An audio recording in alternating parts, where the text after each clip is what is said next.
Hello YouTube, Joe here. I am very excited to share this one with you guys. Check this out. How many people use X-acto knife blades out there? Probably a good portion of the world, right? Did you ever say to yourself, it would be nice to have something sharper? Well, there's two things I do. One, when I pull an X-acto knife out of the box, the very first thing I do is sharpen it. Because the very edge is not really smooth. If you look at it close under magnification, it's kind of jagged. So to sharpen that on a really fine stone, just a few strokes right out of the box, these get considerably sharper. Now, what if you wanted something that was sharper than that by far? Okay, this blade is 21 thousandths thick. This blade is about half that at 12 thousandths. The difference is, this is a few hairs, this is a lot more. So dragging it through something, the width of the blade causes more drag. I do a lot of monocoat, top coat, ultra coat work for airplanes, radio controlled stuff. So I had these made because you can trim the thinnest portion of ultra coat or monocoat or what have you with these. And I could not do it with a standard X-acto. It will not take care of those minor little edges that you have to cut off. So I had them made from thin, extra thin razor blades. You'll notice that the notch here and the notch here is coming from somewhere. And that's from right here and right here. So that blade was positioned like this in the machine as it was being cut out with a wire EDM. This now becomes a blade that is so sharp, I rarely use these unless I need to beat on something a little more to have it be a heavy duty tip and a heavier duty blade. I'll always go for the really thin ones now. And here's the deal, guys. You want to save money? You want to save a lot of money? Don't buy all these blades. Keep sharpening them. It's amazing how long. I've used one blade well over a year. But what I do is I dance them stand up an X-acto knife on your belt sander and just lean the back edge real carefully against the belt for just milliseconds while it's running. And it'll grind down just the tip of the tip here carefully, and that moves you into a new fresh part of the blade. Then it's just one or two strokes. Depending on, I don't know what you guys do with your blades. I am very careful with mine, so it's just a few strokes and you can get them right back to razor sharp. So you can use a blade for a year or better. And I do a lot of cutting. It's just about doing, you're cutting on a mat, and I have one that pulls out for the bench. It's pretty simple. And it's that you don't abuse the blades because it's easy to wreck them and they're expensive. For 35 bucks, 100, I burn up a lot of blades. So I decided there had to be a better way, and I started sharpening them. And then, like I said, I'll take a little bit off the back edge here on the belt sander.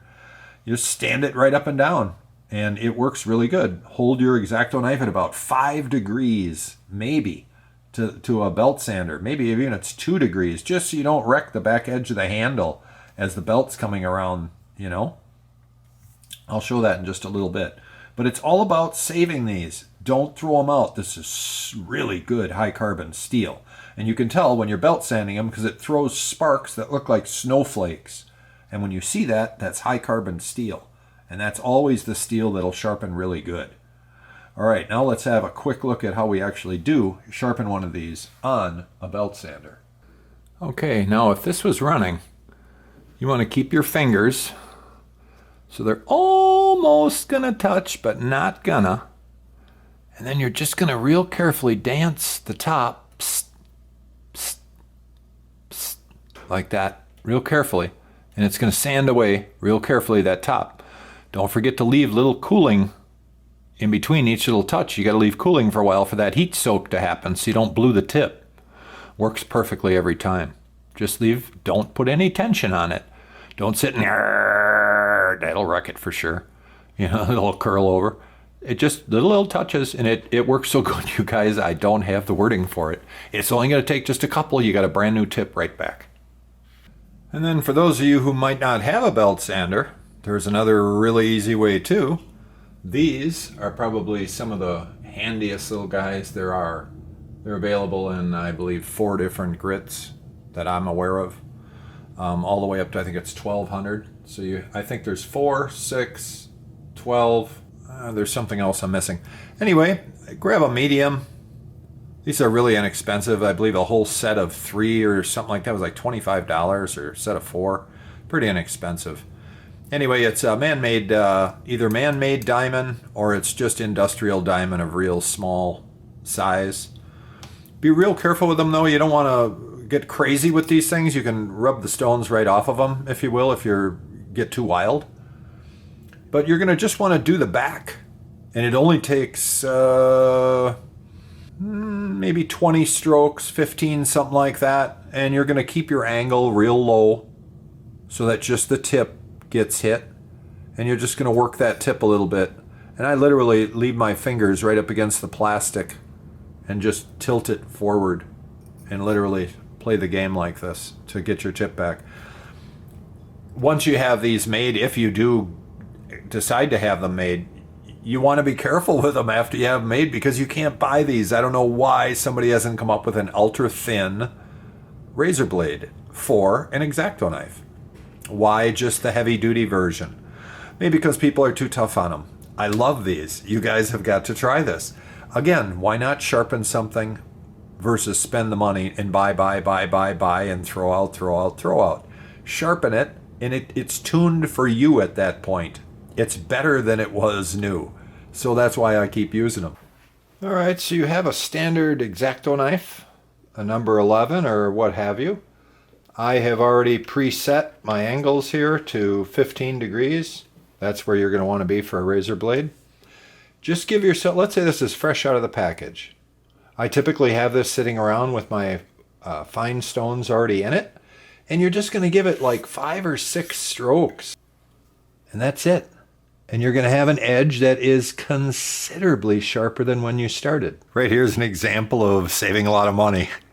You see how worn down that blade is, how much shorter it is? That's the one I just pulled out of my knife after over a year.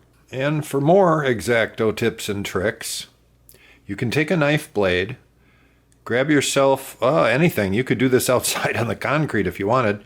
The idea is to dull the blade as best you can with a light radius to it. And then to put a small radius on the front too. And then have all that deburred. And then buff the whole works so it's all nice and smooth. What is it for? You won't believe it. Not only is it the best fingernail cleaner on earth, I designed it for O-rings. So now you can pop an O-ring out of a groove in no time and not ruin the O-ring. Let's check out how easy that is. Okay, and for the O-ring X-acto, you simply put your O-ring in, or your X-acto in, come through, and just bring it around as you turn it. And you don't damage the O-ring. It's still totally usable. There's no nicks or anything in it if you made your X-acto nicely. And it's all about getting that burnished edge nice and radiused on there. You don't just want a 45 because that'll leave sharp edges. You guys let me know what you think. Tips and tricks, X-acto knives. Sure saved me a lot of money. Take care.